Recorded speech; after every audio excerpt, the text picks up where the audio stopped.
Welcome back to the farm, everyone. Jumping straight into the action here, about 24 hours since the end of the last episode. There's a little band of dry dirt from Learn up into Loxa, pretty much between Mattoon and Charleston, like 15 miles northeast of our main farm, and we're gonna try and hit it hard tomorrow. We are doing a little bit of emergency tillage. You could almost call this preparation for seedbed preparation. You've heard me talk 100 times at this point about the warm winter, the lack of fall residual chemistries that we applied, and just the delayed planting season has allowed a lot of these pesky yet photo-esque winter annual weeds to take over some of our fields. Even some that I actually sprayed with a very light burn down pass at the end of March, beginning of April. You can see where we are now. The issue this creates is that we run field cultivators, not mulch finishers. The difference being a mulch finisher is basically a field cultivator with a set of diskings on the front. Field cultivators are phenomenal finishing tools, leave a beautiful seed bed. Without the disc like a mulch finisher though, they really struggle to cut through winter annuals like this that are almost like a sod, and they'll plug up, they'll leave clumps. So on this 90 acres that's going to probably plant tomorrow unless it rains tonight, we're gonna lightly chop everything up. This ground is dry, I'm not really running early on it. And then this should go first thing in the morning after the sun comes out. We'll hit it with the field cultivator. It'll be beautiful. I will be honest with you, it is dry now. There is plenty of moisture 3 inches down, and once that sun sets, that moisture will start to wick its way back up, and we will have some bad conditions for tillage. So I'm absolutely pouring the coals to it right now. This is our John Deere 2660 vertical tillage device. I think a lot of you are familiar with these. A lot of them on farms. Great chopping thing. We normally use it in the fall, and if we have issues like this, we'll run it in the spring. We did this on one other field a few weeks ago, and it really left a nice chopped up and mostly terminated field that we'll be able to hit with the field cultivator if it ever stops raining south of town.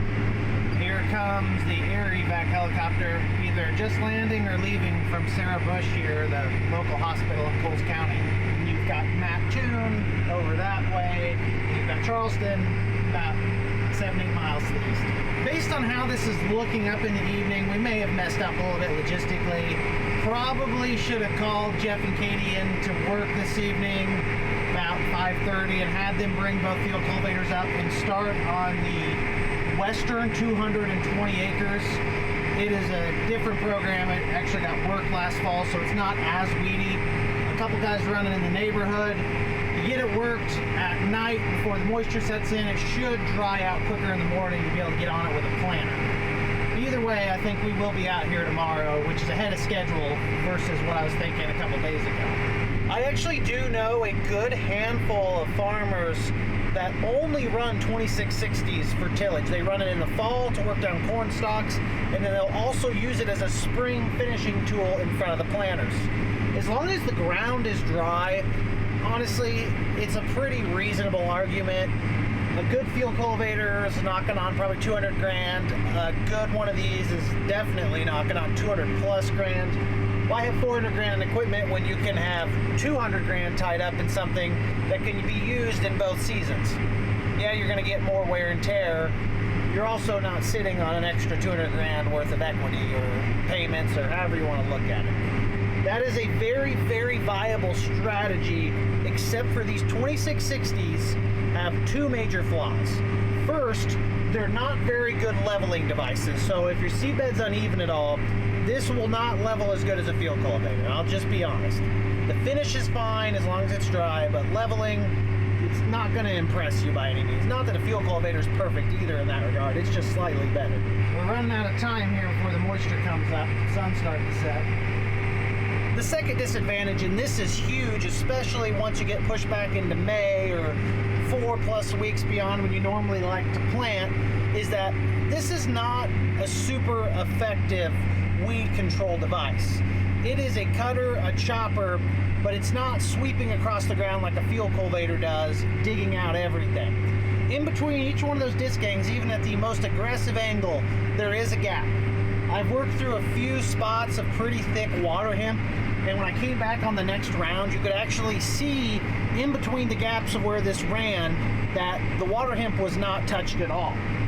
The only solution to this is to run deeper. You don't want to run deeper in the spring. I'd rate this at like a 70% effective weed control tool. It's good at chopping up this, sod like winter annual stuff. Comparatively, I would say a field cultivator, as long as your blades aren't completely worn out, your sweeps, I guess you'd say, it's probably knocking on 90 to 95% plus most of the time. It's not as good on winter annuals as this, but I'd rather get termination of herbicide-resistant weeds like water hemp than some of these weeds we're fighting now. They're not a big deal. Of course, an additional point would be if you believe that discs cause compaction in the spring, you're causing a lot of compaction by running a vertical till, whereas field cultivators, although imperfect, are much more forgiving if ground conditions are heavy. One weed that field cultivators actually miss quite a bit, and it's not the reason I'm out here, is this yellow looking stuff. I can't remember if that's wild carrot or yellow rocket. Maybe it's the same thing, maybe it's neither of those things. It's kind of rubbery, so when the sweeps go through the field, they'll kind of like get wrapped around everything and just not get ripped out of the ground.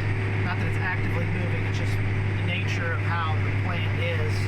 A lot of things like water hemp, you get it ripped out of the ground, which you definitely want to this time of year so it's dead, you don't have to rely on chemicals, is pretty easy to kill. In my opinion, and it may not be worth much, this is a perfect tool when you're running seedbed preparation in April, because April here, the soil's usually not warm enough to have to worry about water hemp. In May, the soil's definitely warm enough to worry about water hemp. If I go walk across any of these fields that don't have any kind of residual on them, which is most of our fields, you will see that water hemp, regardless of whether or not the ground has been worked yet, is fiercely coming up. It's not a bad thing because the field cultivators will kill most of that, if not all of it, and you don't have to rely on chemicals. The least amount of chemicals you can use to terminate water hemp, the better, because it is really one tough SOB to control in the spring into the summer. If you can get it with tillage, that's best. I was maybe one pass away from being done, and then I noticed that something was dragging up right here on the end, so I figured I might as well check it out. Probably an object in the rolling baskets. Oh yes. Not in the rolling basket, on the rolling basket. Fascinating. Is that the only one?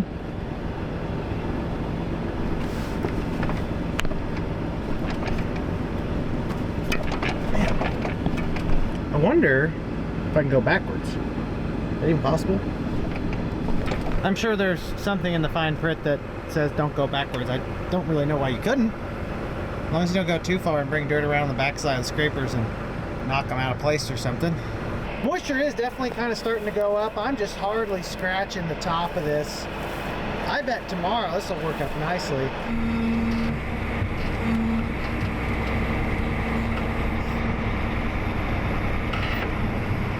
We'll do our loop and see if it came out. Yep, there it is out there.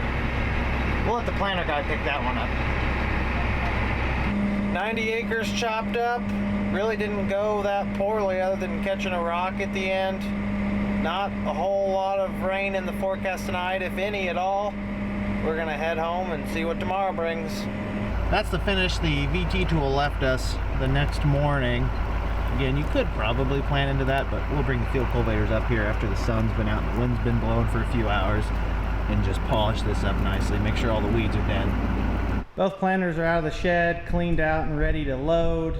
Jeff and Katie are on their way up there to Loxa. Jeff ought to about be there. I'm just waiting for confirmation from him before I start loading corn because I don't want to put 300 acres worth of seed in the tender and the planter and then in 5 minutes get a call that it's not going to work, which I'm planning on it working, especially because it worked last night with the vertical till. Just don't want to get ahead of myself. Hello? Are you up there yet? Yeah, it's a little heavy, but I'm working it. I mean, heavy enough that crack it open, by the time I get there with the planter, it'll be all right? How soon you coming? Be an hour or two. Yeah. Hello, my first batch of corn, Pioneer 10477, 110-day corn. Hopefully it's ready to harvest early. Okay, ladies and gentlemen, it is late morning. It has been quite the fiasco so far. The sporadic rains and subsequent some strange random drying areas have made us dump the planters to reevaluate what seeds, because every farm has a seed fit or a plan for it. Had to do that, had to do some shuffling, and of course we just had to wait on some of the moisture to get wicked out of the ground. Field cultivators are both running, so that looks okay for second week of May, so we'll take it. By the time I get up there, the first 90 ought to be done working and pretty much dried off, and then they'll start on the 220 acre field. I've been on the road for 10 miles or so now, southeast of Mattoon. This is the first tractor I've seen running doing tillage. He's making the dust, and I would imagine where Jeff and Katie are running right now, there's quite a few more farmers doing tillage. Just sporadic where it's dry and where it's not. Okay, we're up here at Locke's. Field cultivators are only about 80 acres ahead of me, so they're gonna have their work cut out. I will have to stop and fill though after I get this first 90 done. Maybe they'll get a head start. Should have had them working last night. I'm also gonna have to get out and pick up these concrete chunks. Don't want to, but I should. Okay, that was fairly quick. You just kind of blink your eyes a few times and it's done, right? Just kidding. On this entire 300 acres, there's a 10 acre, 2 little section patch on the east side, which is very inconvenient to farm when the rest of the field is almost 300 acres. It is inconvenient, but man, is it scenic. This is probably the nicest pond I've seen in the area. It's got to be a solid 3 acre pond, 4 acre pond, maybe bigger than that. Look at this thing. Beautiful. All right, now we're in the high productivity stuff. Eating the acres here. I'm not gonna lie to you, I've seen much better seed beds. The other 200 acres will work up a lot better because it doesn't have as many weeds and the ground was already worked last fall, so powders it up nicely. This is a little chunky. Looks marginal for May, but it is the 10th of May and there's a chance of rain.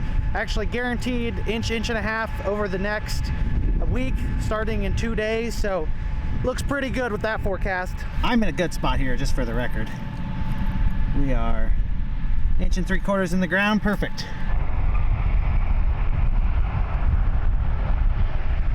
This is what looks like garbage.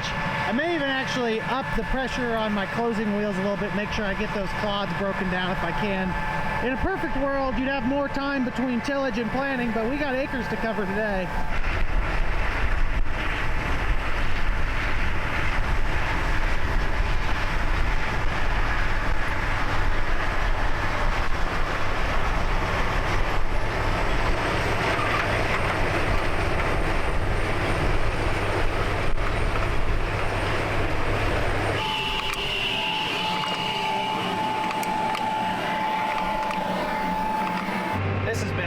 Slow 90 acres, waterways through it and make it just kind of pesky to farm, a lot of point rows.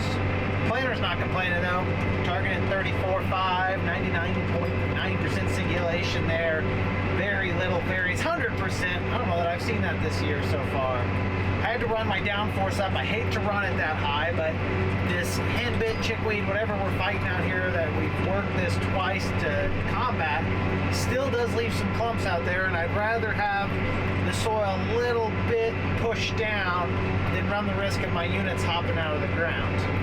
230 is not that high. A lot of guys that worked soybean stubble, planting corn, really don't like to go over 150 as long as it's smooth. Just another issue with the weed control. Last pass on the east 90, field cultivators, probably 100 acres ahead of me now. They should be done over there in the next hour, I hope, and then they'll be moving back home to start working fields. Even if they're not dry enough, they're getting work because it's the 10th of May and there's rain in the forecast. Around here, once it's the 10th of May, you're willing to settle for 90% good field conditions, which is, I think, what we have out here. In April, you wouldn't dare plant unless it was over 97, 98% perfect, and we get that a lot, but we didn't this year. 91.5 acres in the bag there. Ironically, the worst thing that could happen to this field now on the east end is that it actually doesn't rain. That came up really cloudy. I wonder if the vertical till had something to do with that, but this over here, wow. That looks great. Consult my notes here. This field got Pioneer 11047, and then this 200 acres to the west is getting Beck 6585 on the front tank of the seed tender, and the back is 6469, I think is the number. That was the quickest way I could keep track of that.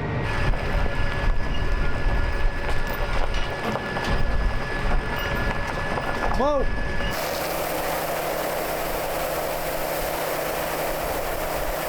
Got the 6585 in, loading the 6469 right now. This has also got some kind of special micronutrient starter pack talc, graphite replacement. So instead of using our regular talc, I mix that in. And of course, some of it's going to blow away, but it's really nicely mixed on the seed. I loaded it in the boxes, and we loaded the boxes into the tinder, got agitated some, and now it's really getting laid on. It's supposed to help the germination, I think, and pop the seeds up a little quicker. We'll see. I don't really have any experience for it, but this would be a good place to add a product because it doesn't require any extra technology. We're already putting a graphite talc powder on our seeds. Why not put some nutrients with it? There it is in our mapping system. We got the Beck 6585 on the right part of the plant. That's what we loaded first. And the 6469 on the left side. There's a little bit of that 110-day corn in there still, maybe a bag or two, or 2 bags aside. Really, it's just kind of a rounding error at this point. Not a big deal to kind of carry some as long as everyone's square at the end of the day. One other big change, this is going in at 37,000. That's where they want these genetics targeted at population-wise. Back my downforce down to 170, still a little bit on the high side. If I get into a weedy patch, I might run it up. For the most part though, this ground is really mellow that I'm looking at. So I'm not super concerned. We'll see how it works. Wow, how does that look so much better than the first 90 acres? The inline ripper make that much of a difference? The vertical till that negative? I really don't know, but this is phenomenal. The drying does help. Has dried a lot.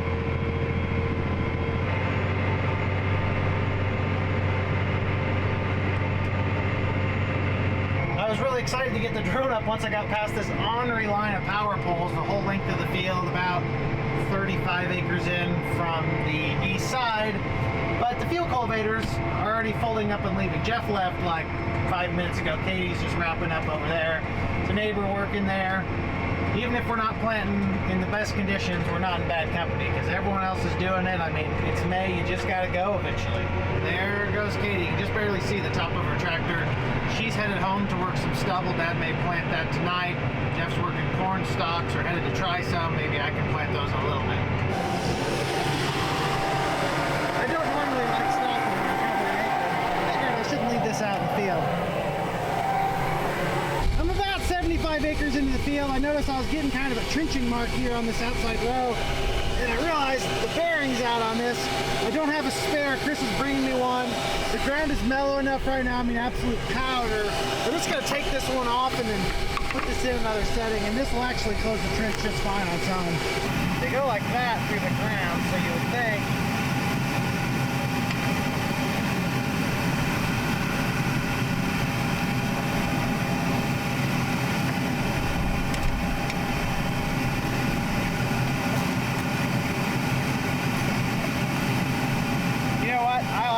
I'll go one more setting here on the closing wheel just to be safe. Just need some dirt over the top. These spike wheels are really good when it's a little cloddy. There are a few cloddy spots right in the forecast. Should all be fine. It only took a couple more hours into the afternoon and this is really dried out. It's pulling nicely, using all of our horsepower under the hood to make it up and down these hills, planting smoothly.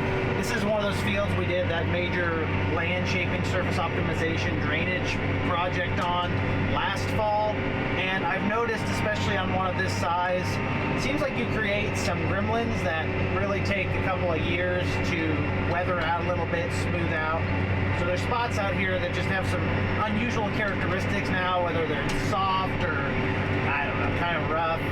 Definitely a part of the process, but you'd think it'll be a net positive. Look how good that looks. It's a powder up here. I probably should have started the field cultivators on the west end because it was probably drier and moved them east to the wetter stuff, but I did it backwards just because of seed logistics.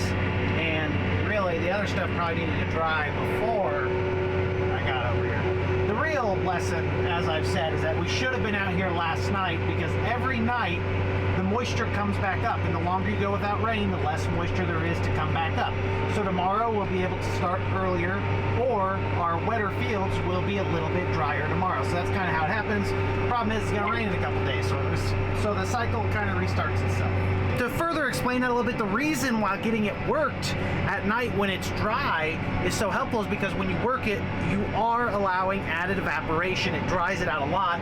So if you could come here of an evening, 5 p.m. on some of your wetter farms, crack them open without making a mess, dry them out, they might dry out enough that you can plant them earlier the next day. But some of these farms, like our mistake here, was not working it last night, and then it didn't even really start working that great this morning till 11 o'clock. So we had a lot of wasted hours in there, whereas if we'd done it last night, one, we wouldn't have had to bring the tractors up here, and two, time would have been better. I don't know, the timeliness is better because you get it worked, you get the moisture out. That's what the field cultivators are doing right now. Jeff's at Lerna, he said it looks good, although he's running low on fuel.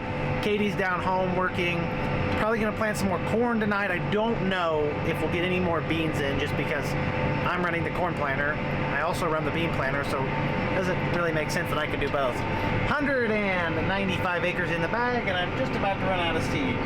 That's perfect because two 45-unit Pro boxes, 90 units apiece at 37,000 puts you right about 196 acres. So I should be about to tap out here shortly. There was a little bit of that 110-day Pioneer we carried from our field to the east, so maybe we'll get a little farther than that. Chris showed up, saved the day. We have 10 bags total, 6374, 113-day Bex corn. A little shorter than what we just had, but this number was an absolute rock star for us 2 years ago. Made almost 270, maybe 270, I can't remember.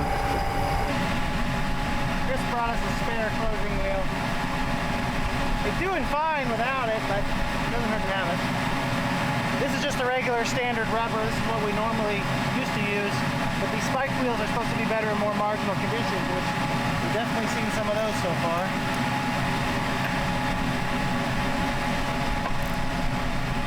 Okay, Chris got us loaded up, got the new closing wheel on. I also sent them with the rest of my junk that I'd acquired, so I've got a fresh, clean, spacious cab again. All right, we did it. Of course, our last pass is headed away from the exit and not towards it. Hey, at least we got a field done. That time of year, I'm glad to just have more seeds in the ground. They are going to enjoy the rain in a couple of days.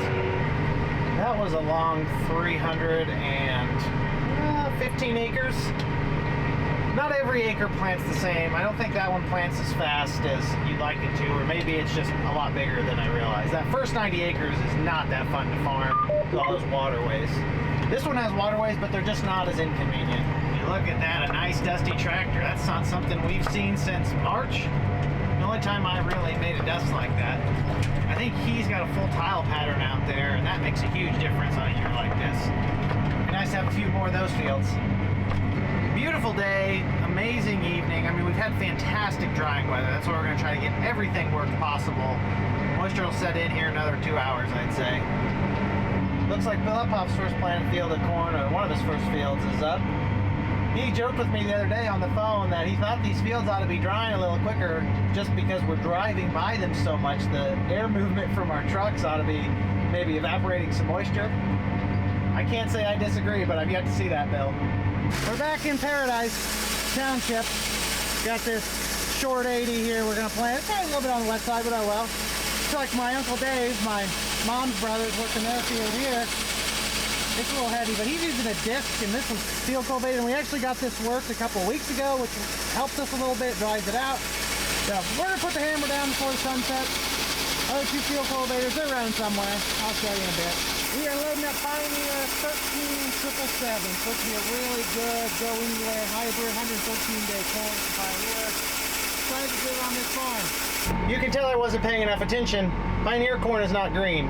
It is reddish pink. That was DeKalb 6465. I thought we were planting Pioneer 13777. I'm actually kind of surprised that we're putting this on this farm because this is usually more of a racehorse hybrid for us, but Kevin and Helena says it'll do well here. At least Dad said he said it'll do well. Dad may not even have checked. Dropping her at 36K. She ain't exactly dry out here, folks.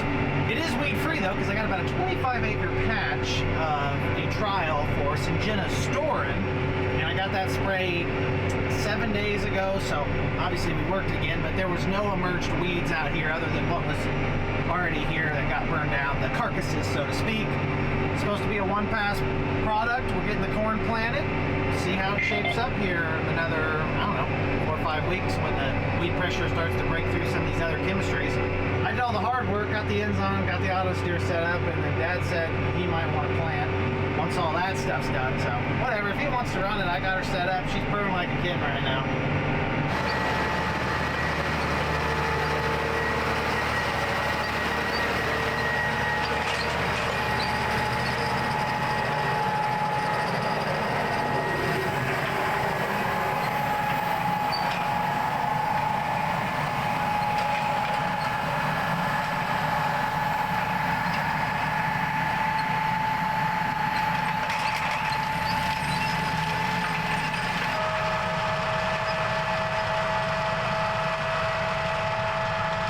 I had absolutely zero issues when I was running that for that first 25 acres.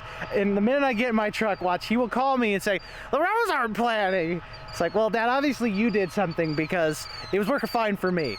Or he may not have any issues at all. Trying to just keep the tillage going. Katie's behind the main farm here. She wanted to know if this was too wet to work. Not a lot of light left, but really doesn't look like it. Just gonna need a ride back from Lerna here in a little bit, so I may just wait here and watch Dad plant for a little bit and then go grab him. This has been our day thus far. You can see we were up here northeast of Mattoon for quite a bit this morning, and then one tractor made its way back around home to do some farming, and then Jeff's over here in Lerna. That's where I'm gonna have to go get him. Dad's running down here. Currently, Katie's right behind the main farm. Been a busy day, getting a lot laid out for hopefully a really big day tomorrow. Here comes Katie in for the night. Moisture started to come up, so Dad shut her off. I'm gonna go shut the shed doors and then go get Jeff. I think he's about out of fuel. Dad's done for the night. I came to check on Jeff because he's about got to be out of fuel. I know he's trying to get this 100-acre field work, so it's one less that we have to do first thing in the morning. I'm gonna pick him up when he's done or decides he needs fuel, and then take him home for the night. There is a ton of people running around here at Lerna. Of course, I picked the one angle where there's only one tractor, but there's probably 5 people running right now within a half mile of each other. How much you lack over there, Jeff? About a round in the end. How you doing on fuel? Probably pretty low?